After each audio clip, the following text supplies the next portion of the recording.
भाई सभी को वेरी वेरी गुड मॉर्निंग। उम्मीद है आप बेहतर होंगे, अच्छे होंगे। अगर मेरी आवाज़ आप तक पहुंच रही है एक बार कंफर्म कीजिए, मैं शुरुआत करूं आज के सेशन की। चलिए, तो आप सभी लोग आ चुके होंगे और आज के सेशन में हम लोग पढ़ने वाले हैं रुधिर परिसंचरण तंत्र में। कल हृदय पढ़ रहे थे और उसी को आगे कंटिन्यू करेंगे, ठीक है। और उसके जस्ट बाद हम लोग ब्लड के कंपोजिशन और सारी चीज़ें आज पढ़ने वाले हैं। तो चलिए, सभी का स्वागत है, वेरी वेरी गुड मॉर्निंग आप सभी को।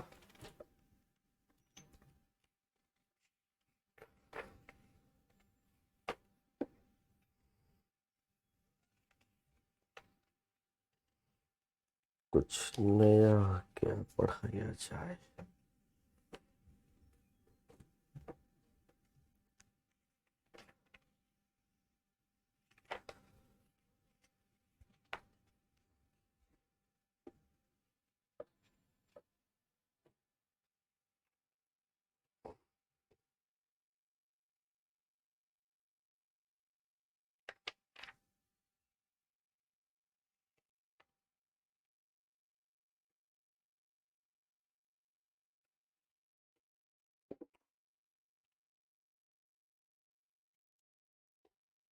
एक मिनट।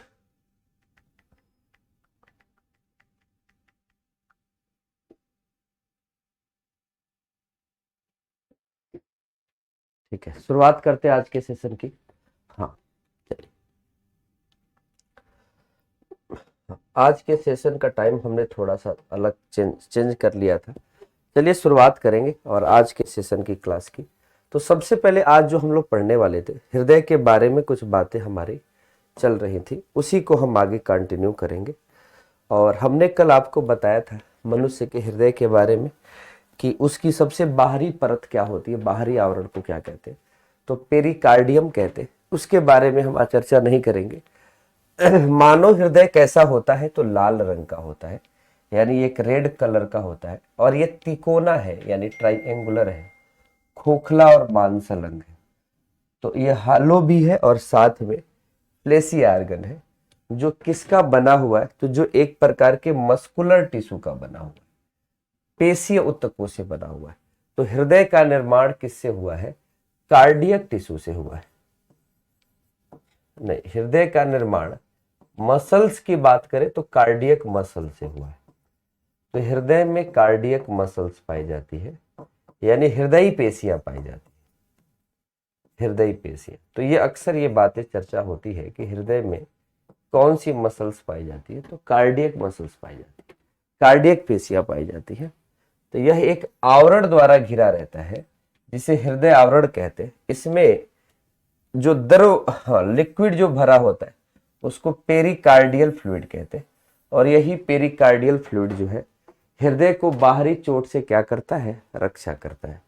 तो ये हृदय की रक्षा करता है बाहरी चोट से, बाहरी आघात से। ठीक है, चलिए। हृदय में कितने प्रकोष्ठ होते हैं? 4। तो हृदय में 4 प्रकोष्ठ होते हैं, लंबवत रूप से 2 भागों में बांटा जा सकता है। इसके बारे में कल चर्चा हो चुकी थी, ठीक है, कि हृदय के कितने चेंबर हैं और बाकी सारी चीजों के बारे में। अब हम आपको लेकर चलते हैं मनुष्य के हृदय में कुछ अलग चीजें जो बची हुई हैं, उसको पढ़ाना है। चलिए, तो यहां से शुरुआत करते हैं। अगर हमको मानव के हृदय के बारे में कल के क्लास के आगे की बातें बतानी हो, तो ये देखिएगा, ये मानव के हृदय में ये 4 चेंबर थे। और इसको हमने कहा था बाया अलिंद, और इसको कहा था बाया निलय। इसको कहा गया दाया अलिंद, दाया अलिंद, और ये है दाया निलय। ओके, यही था? कहेंगे जी सर जी वही था। अब बात अगर करें, ठीक है, यहां सब ये सारी चीजें बता चुके थे तो बनाने की जरूरत नहीं है। इसको हम कहते हैं लेफ्ट एट्रियम, बाया अलिंद। और बाया अलिंद में ब्लड कहां से आता है, तो ये बात आपको पता है, फुफ्फुस सिरा ब्लड लेकर आती है। दाया अलिंद में ब्लड कहां से आता है, तो आपको पता है, राइट एट्रियम बोलते हैं। यहां पर ब्लड जो आता है दाया अलिंद में, ये कहां से आता है? तो दाया अलिंद में जो ब्लड आता है ये आपका पूरे शरीर से महाशिरा लेकर आती है। यहां पर अगर हम चर्चा करते हैं तो यहां पर एक दाया अलिंद में ऐसे नोड पाया जाता है और यहां एवी नोड पाया जाता है। इसको हम क्या कहते हैं? इसको हम एस से नोड कहते हैं, एस से नोड। ठीक है, क्या कहते हैं? एस से नोड कहते हैं।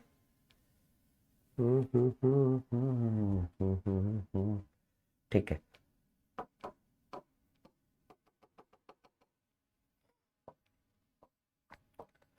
अब एस से नोड के बारे में कुछ बातें याद रखिएगा। इसी को हम पेस मेकर भी कहते हैं, पेस मेकर। ठीक ना, क्या कहते हैं? पेस मेकर भी कहते हैं।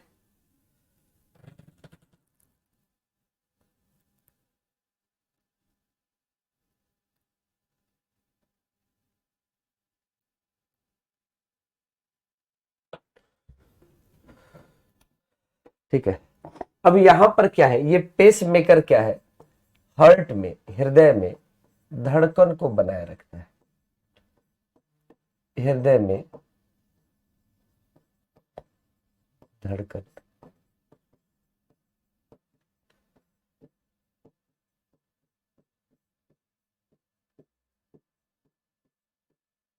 हृदय में स्पंदन बनाए रखता है। तो ये आपके हृदय में क्या करता है? स्पंदन बनाए रखता है।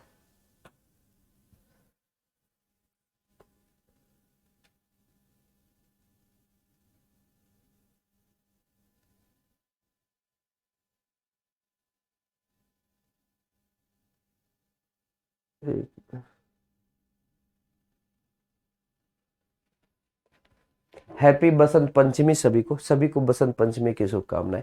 तो ऐसे नोड के बारे में आप जानते हैं, इसको हम पेस मेकर कहते हैं और इसी को हम कार्डियक सेंटर, ये जो हार्ट में इंपल्स जो होता है ना, उसको कोऑर्डिनेट करने का काम इसी का है। और ऐसे नोड ये है और यहीं पर एक और नोड पाया जाता है, इसको मिटा ही देते हैं। इसको हम कहते हैं एवी नोड। क्या कहते हैं भाई? AV node. एक ऐसे नोड है और ये एवी नोड है, दोनों के बारे में समझिएगा। और बीच में इन दोनों को हम, बीच में हम दोनों को हाँ ऐसे जोड़ देते हैं। इसको हम कहते हैं बंडल ऑफ हिज। इसको हम क्या कहते हैं?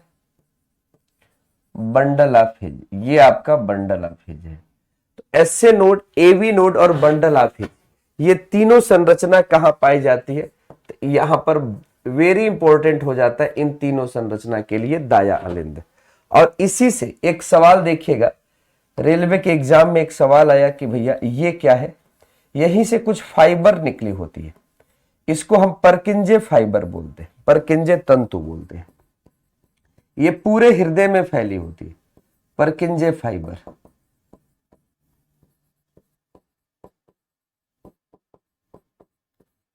तो परकिंजे तंतु क्या करती है?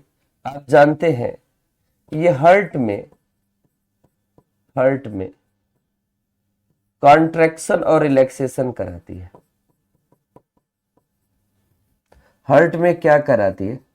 कॉन्ट्रैक्शन और रिलैक्सेशन कराती है।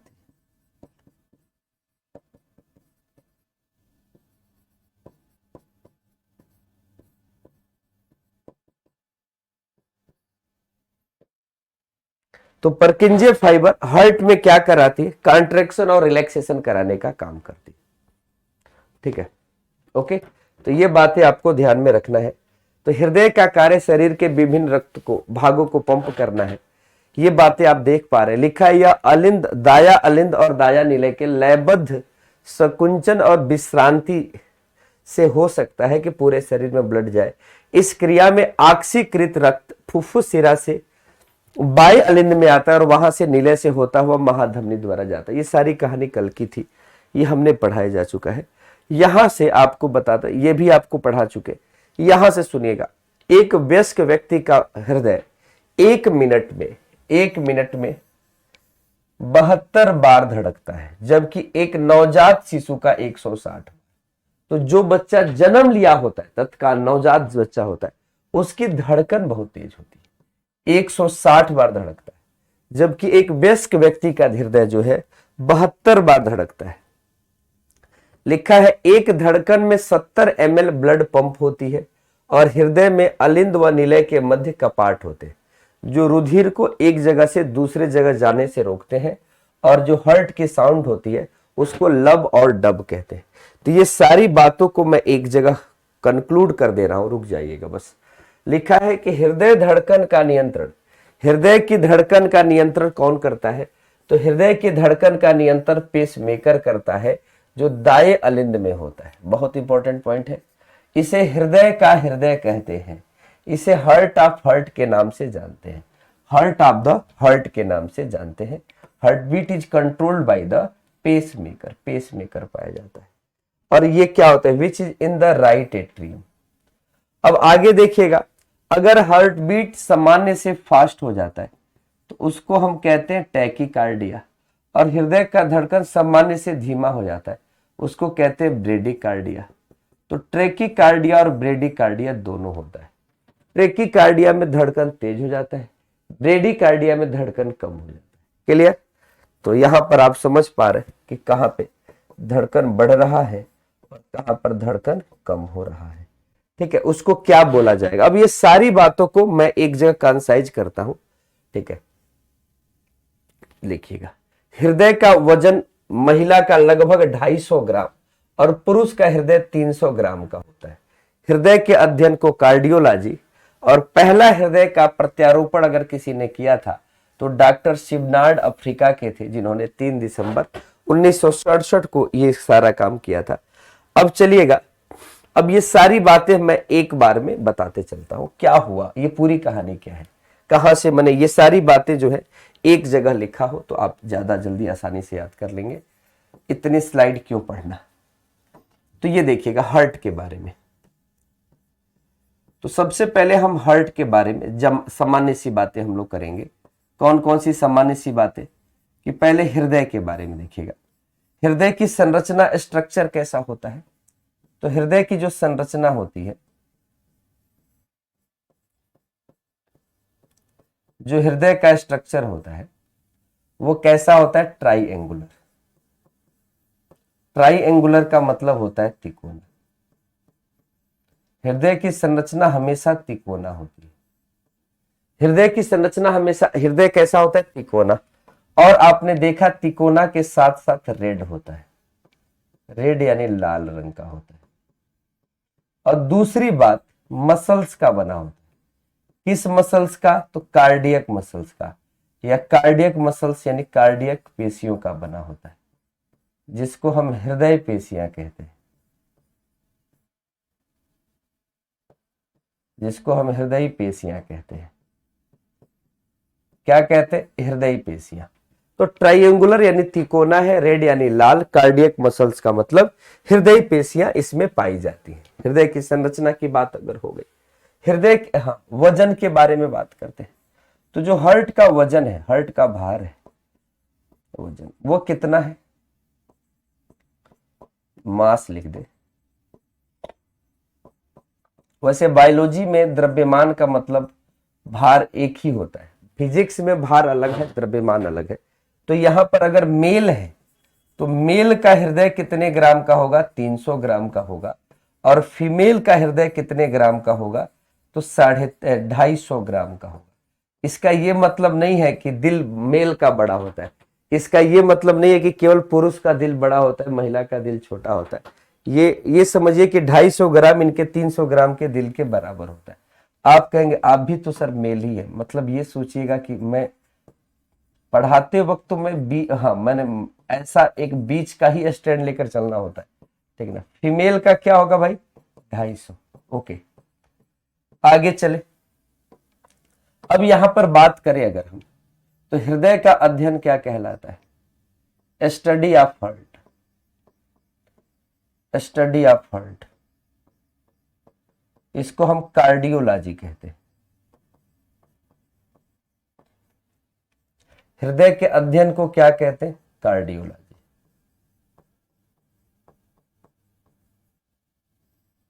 तो हृदय के अध्ययन को हम कार्डियोलॉजी के नाम से जानते हैं। स्टडी ऑफ हार्ट को हम किस नाम से जानते हैं? कार्डियोलॉजी के नाम से जानते हैं। अब हृदय के बारे में इतनी बातें आपने नोट कर ली कि ये हृदय से जुड़ी हुई थी, ठीक है। अब हृदय जो है अगर हम कहें तो हाँ, यहां से हार्ट से जुड़ी हुई कुछ और बातें हैं।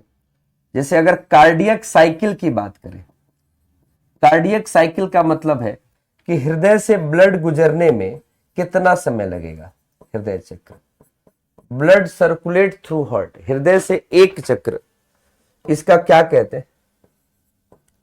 हृदय से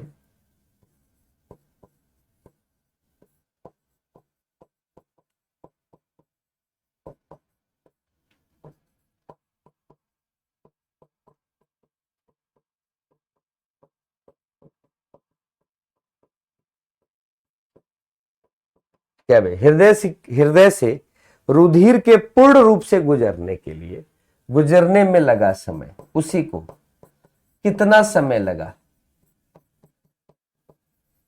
टाइम टेकन टू कवर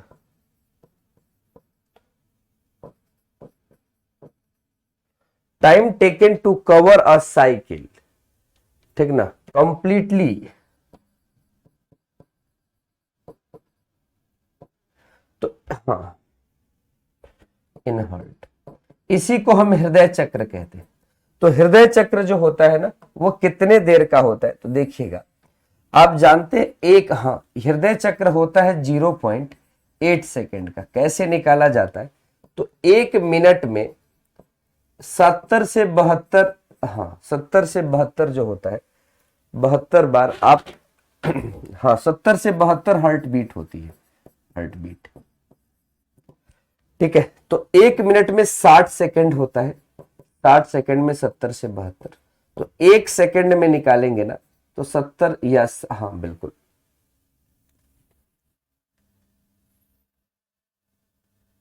मैं उल्टा कर रहा हूं, उल्टा कर रहा हूं। 70 से 72 heart beat equal to 1 minute होता है, 1 मिनट होता है, सही है। यानी 1 मिनट में 70 से 72 हार्ट बीट होती है। एक हार्ट बीट में कितना होता है? तो 1/70 कर देंगे। आपको ये याद पूरा तरीके से निकालने की जरूरत नहीं, आप ऐसे याद कर लेना, 0.8 सेकेंड होता है, ठीक है। हाँ उल्टा हो गया है रोशन, ठीक है। दूसरी बात अगर हम कहें आपसे कार्डियक आउटपुट की बात, कार्डियक आउटपुट कितना होता है? कार्डियक आउटपुट, तो हृदय से कितना ब्लड पंप होता है, कार्डियक आउटपुट कितना होता है, ठीक ना। तो कार्डियक आउटपुट की अगर हम बात करें तो आप जानते हैं एक हार्ट बीट में, एक हार्ट बीट में 72 ml ब्लड पंप होता है। एक हार्ट बीट में कितना ब्लड पंप होता है? 72 ml ब्लड पंप। तो एक हार्ट बीट में 72 ml ब्लड पंप हो गया, कहेंगे ठीक है सर। और 1 मिनट में अगर हम निकालें तो आप कहेंगे सर 1 मिनट में, सॉरी, 70 ml ब्लड पंप होता है और 72 हार्ट बीट होती है। 1 मिनट में 72 हार्ट बीट होती है। तो यहां पर 72 हार्ट बीट और एक हार्ट बीट में 70 ml, तो 72 में 70 का गुणा कर दीजिए, इतना ml आ जाएगा। गुणा करेंगे तो क्या आ जाएगा?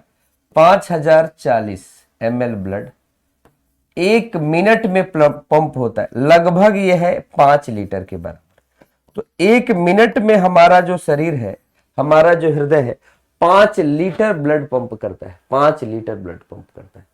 5 लीटर कितना ब्लड पंप करता है? 5 लीटर, ठीक है, ओके।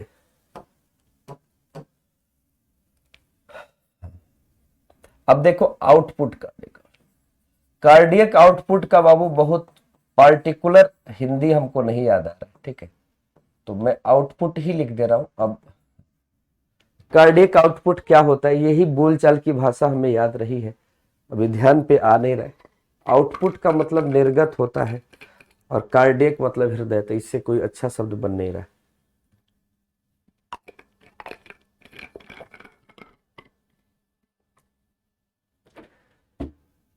ओके, कोई दिक्कत तो नहीं। चलिए, तो यहां पर आपने देख लिया। तो हृदय की संरचना कैसी होती है? ट्राइएंगुलर। हृदय कैसा होता है? रेड कलर का, कार्डियक मसल्स का बना हुआ है, मास इतना है, फीमेल का मास इतना है। ये कार्डियक साइकिल देख ली और सारी चीजें आप लोग देख ली, ये सारी चीजें देख ली। अच्छा, ऐसा नहीं है, हैप्पी हैं, खुश हैं, ठीक है, बिल्कुल।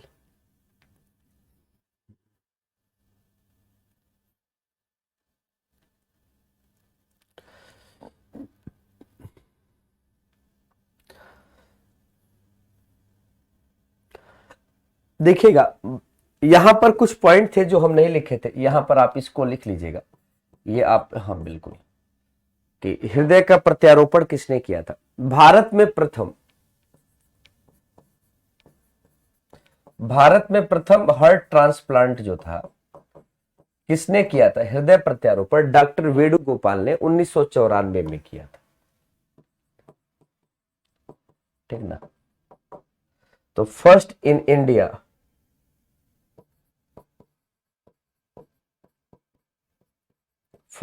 इंडिया हार्ट ट्रांसप्लांट इन अगस्त 3, 1994, ठीक ना, और अगस्त 3 को, और वेणुगोपाल जी के द्वारा किया गया था। दूसरी बात, the number of valve in the heart is 4। हृदय में कितने वाल्व होते हैं? तो 4 होते हैं।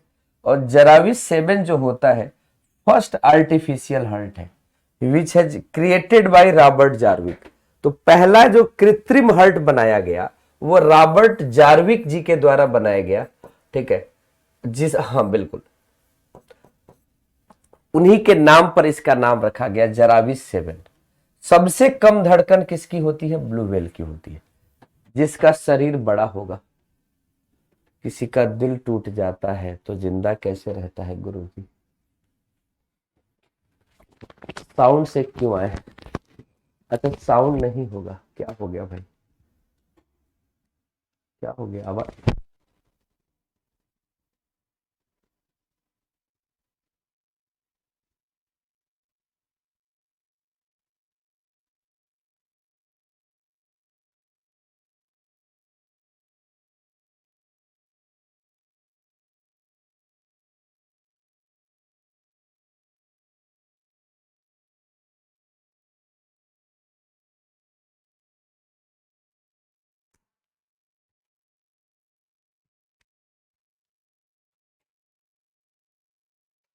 साउंड चैप्टर बोल रहे हैं? अच्छा, साउंड चैप्टर के बारे में बोल रहे हैं।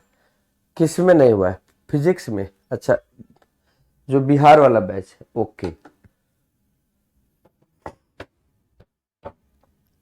चलिए, अब हम लोग का अगला टॉपिक है ब्लड। ब्लड के बारे में आप जानते हैं, भ्रूणावस्था में ब्लड कहाँ निर्मित होता है? प्लीहा में। और बाद में ब्लड का निर्माण अस्थि मज्जा में होता है। और ब्लड एक प्रकार का क्या है? संयोजी ऊतक है। तो आइए ब्लड के बारे में शुरुआत करते हैं।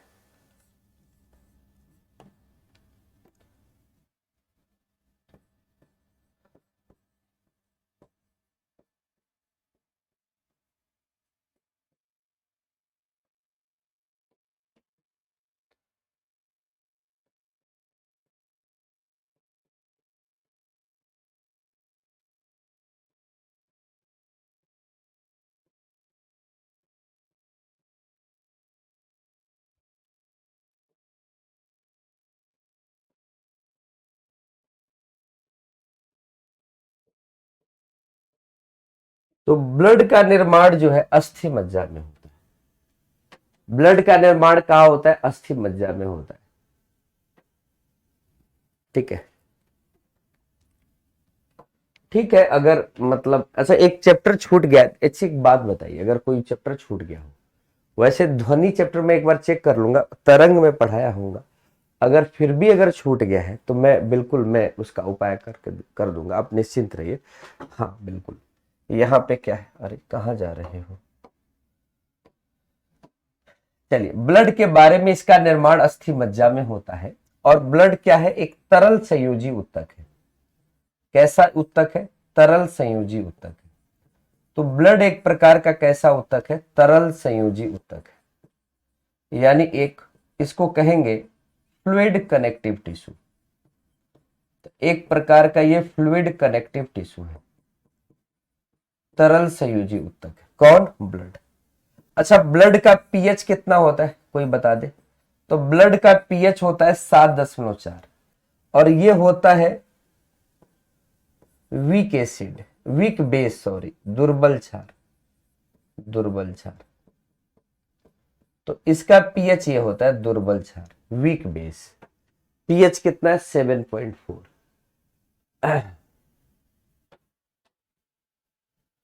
ठीक, ओके। अब चलिए आगे चलते हैं।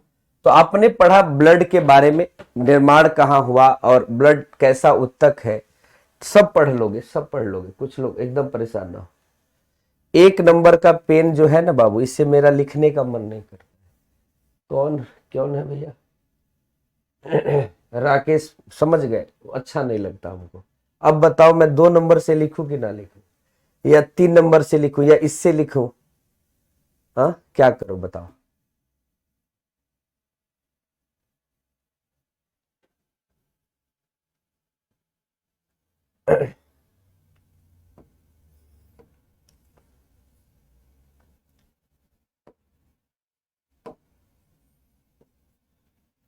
ठीक।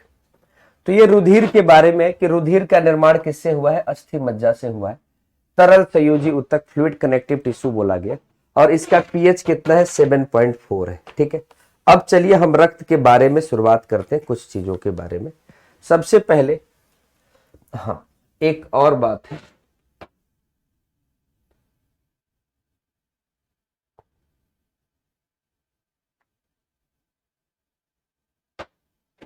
ठीक है, रक्त के बारे, अरे भाई कहाँ जा रहे हो?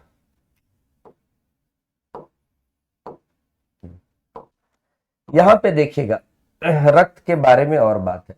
रक्त एक प्रकार का बफर विलयन है, बफर सॉल्यूशन है। बफर सॉल्यूशन में पीएच समान होता है, बफर विलयन में क्या होता है? पीएच समान होता है। बफर विलयन में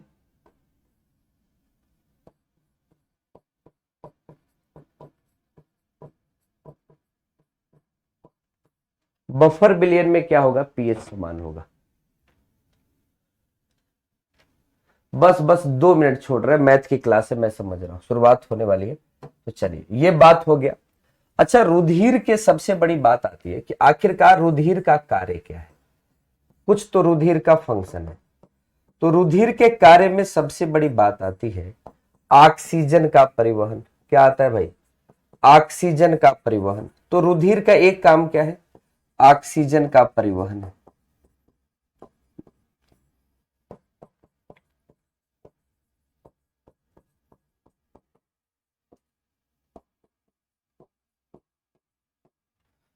दूसरा क्या है?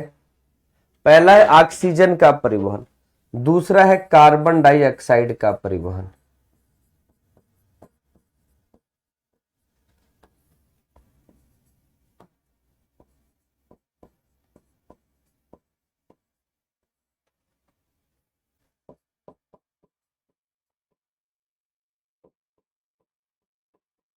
ट्रांसपोर्ट ऑफ कार्बन डाइऑक्साइड,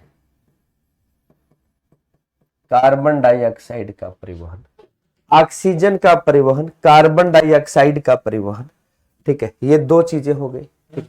एक हो गया ऑक्सीजन का परिवहन करता है, कार्बन डाइऑक्साइड का परिवहन करता है। तीसरा क्या करता है? अपशिष्ट पदार्थ का परिवहन करता है। अपशिष्ट पदार्थ, हार्मोन, अपशिष्ट पदार्थ हार्मोन का परिवहन करता है। ठीक है।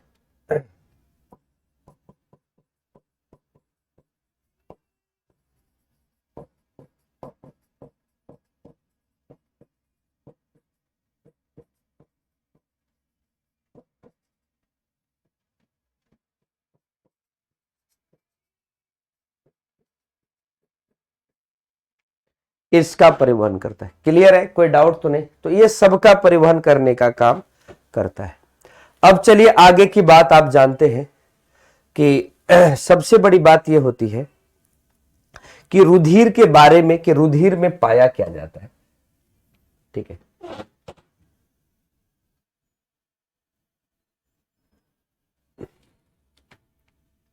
अच्छा ये बोन मैरो के बारे में देखिए। अस्थि मज्जा क्या होता है?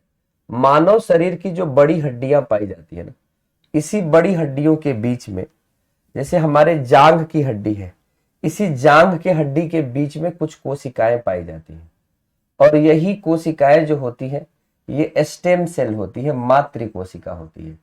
और इसी मातृ कोशिका में, यानी इसी को हम क्या कहेंगे? अस्थि मज्जा कहेंगे। और यही मातृ कोशिका जो है ब्लड का निर्माण करती है। तो जो हमारे शरीर में हमारे, हाँ, जो हमारे शरीर, स्पंदन का मतलब धड़कन होता है। स्पंदन एक शब्द है, हार्ट बीट बोलते हैं। हार्ट बीट का मतलब स्पंदन होता है, ठीक ना। हृदय की धड़कन, उसी का छोटा शब्द है स्पंदन। ठीक है, कोई दिक्कत तो नहीं। तरल संयोजी उत्तक क्या है? ठीक है, तो उत्तक है कोशिकाओं का समूह, यानी ब्लड में बहुत सारी कोशिकाएं, आरबीसी, डब्ल्यूबीसी, प्लेटलेट्स, तो बहुत सारी कोशिकाओं का समूह है। ओके, कोई दिक्कत तो नहीं। और कोई चीज? ठीक है, चलिए, बफर बिलियन आप जान ही गए। अब बात यहां पर आ रही है ब्लड के बारे में। ब्लड क्या है देखिएगा, अगर हम ब्लड के बारे में बात करें तो ब्लड के बारे में आप जानते होंगे, ब्लड के दो हिस्सा होता है। एक होता है ब्लड सेल्स के लिए, एक किसको लेते हैं हम? Blood cells.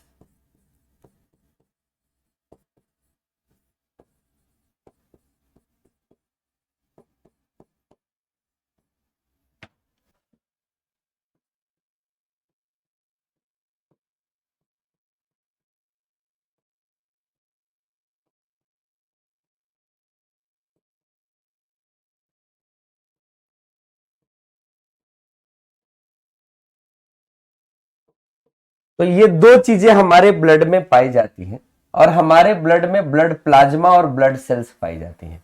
यहां पे ध्यान दीजिएगा, ये पाई जाती है। एक पूरा डायग्राम समझिएगा।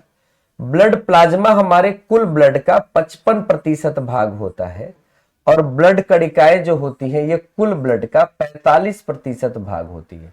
यानी ब्लड में सबसे अधिक प्लाज्मा, प्लाज्मा के अंदर तैरने वाले ब्लड की कोशिकाएं। तो हमारे शरीर में ब्लड के अंदर छोटी छोटी कोशिकाएं तैर रही हैं।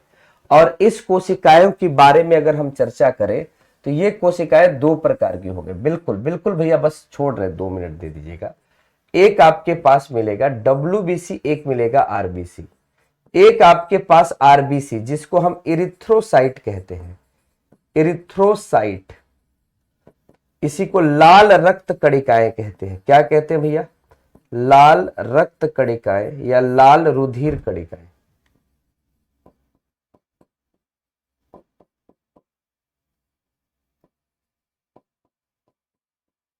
लाल रुधिर कणिकाएं कहते हैं। और दूसरा आपके पास आता है डब्ल्यूबीसी, जिसको हम ल्यूकोसाइट कहते हैं। ल्यूकोसाइट, श्वेत रुधिर कणिकाएं कहते हैं। क्या कहते हैं? श्वेत रुधिर कणिकाएं।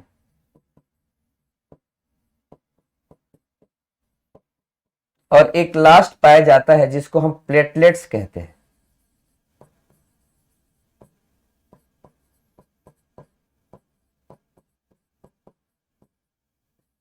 प्लेटलेट्स कहते हैं। अब हम बात करते हैं ल्यूकोसाइट की, श्वेत रुधिर कणिकाओं की। तो ये भी दो प्रकार के होते हैं। एक क्या होता है भैया? एक को हम कहते हैं ग्रेन्युलोसाइट। क्या कहते हैं? ग्रेन्युलोसाइट। और दूसरे को हम कहते हैं ए ग्रेन्युलोसाइट। ग्रेन्युलोसाइट को हम कहते हैं कणिका में, बस खत्म हो गया। और इसको कहते हैं अकणिका में। तो यहां का ट्रिक याद रखने की बात है। यहां पे जी है ना, तो जी ये 3 प्रकार का है। बेंज, मर्सिडीज की एक गाड़ी आती है बेंज, BEN, ये याद रखिएगा, बेंज। बी से होता है बेसोफिल, बेसोफिल।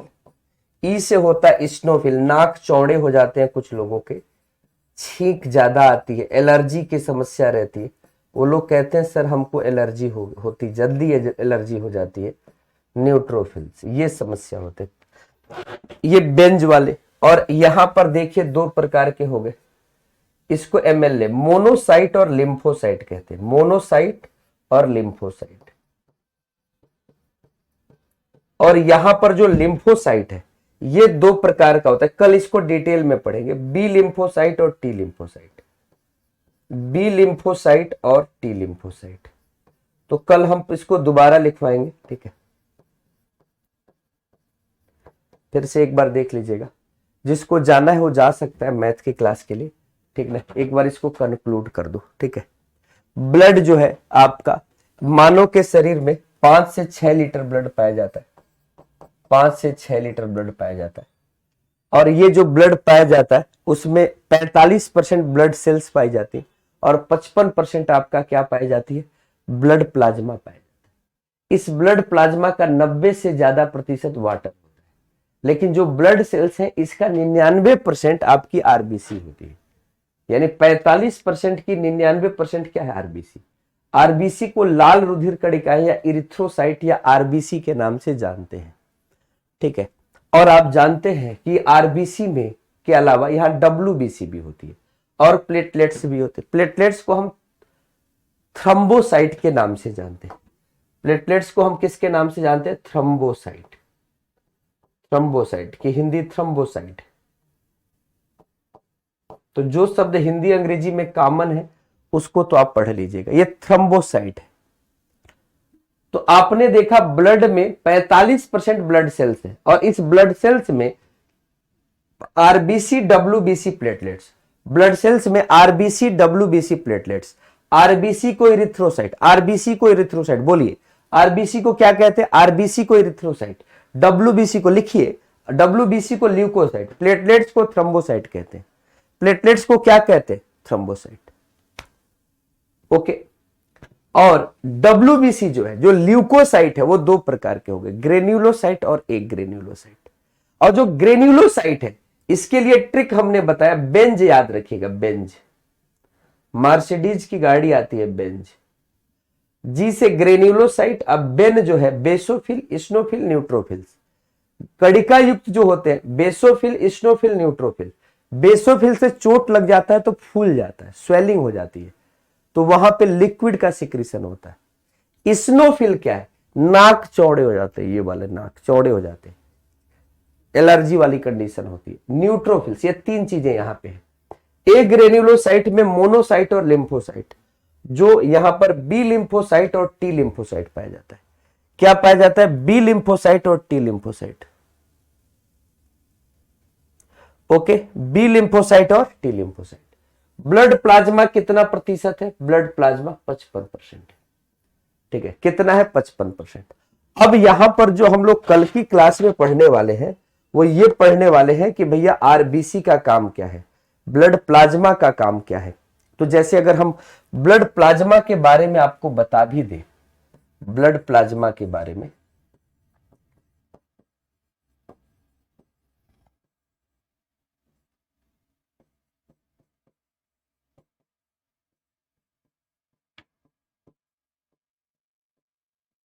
जो रुधिर का प्लाज्मा है ना, ये हाँ ब्लड का 55% भाग है।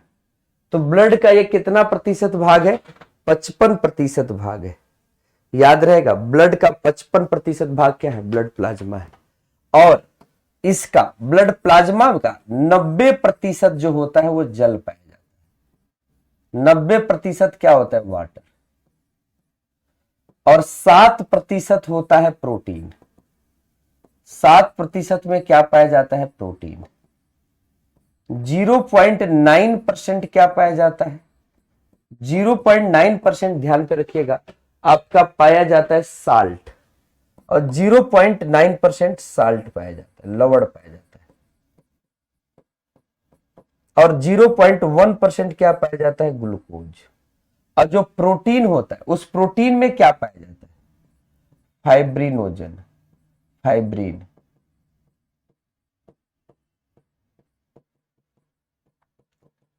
ये सब पाए जाते हैं। थ्रोम्बिन पाए जाते हैं, ठीक है, थ्रोम्बिन पाए जाते हैं।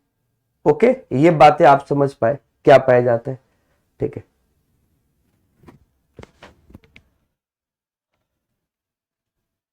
एक बात और बता दूं कि जो रुधिर का प्लाज्मा है ना, इसको अजीवित भाग कहते हैं। ये ब्लड का अजीवित तरल पदार्थ है। बहुत सारे लोग इस शब्द को पहली बार सुन रहे हैं, पढ़े तो सब लोग हैं, लेकिन ये non living, non living fluid substance है। ये अजीवित तरल पदार्थ का क्या मतलब हुआ कि जो ब्लड है ना, ये ब्लड का वो भाग है जो मरा हुआ है, मृत है, अजीवित तरल पदार्थ। इसमें देखिए जल है, प्रोटीन है, साल्ट है और ग्लूकोज है। प्रोटीन में फाइब्रिनोजन, फाइब्रिन है, थ्रोम्बिन है, थ्रोम्बोप्लास्टिन है, ये सारे हैं, ये सारे पाए जाते हैं। नॉन लिविंग क्यों बोलते हैं? नॉन लिविंग बोलते हैं क्योंकि उसमें नॉन लिविंग की एक्टिविटी है। लिविंग बोलेंगे जब उसमें लिविंग की एक्टिविटी होगी। सजीव किसे कहते हैं? तो सजीव का मतलब जिसमें मल्टीप्लाई होने की क्षमता हो। सजीव उसे बोलेंगे जिसकी ग्रोथ हो सकती हो। सजीव उसे बोलेंगे, तो सजीव के लिए तो कुछ चीजें होंगी ना भैया। बहुत धन्यवाद अवधेश जी, ठीक है। एल्ब्यूमिन, ओके, तो आप ऐसे कर सकते हैं इसको।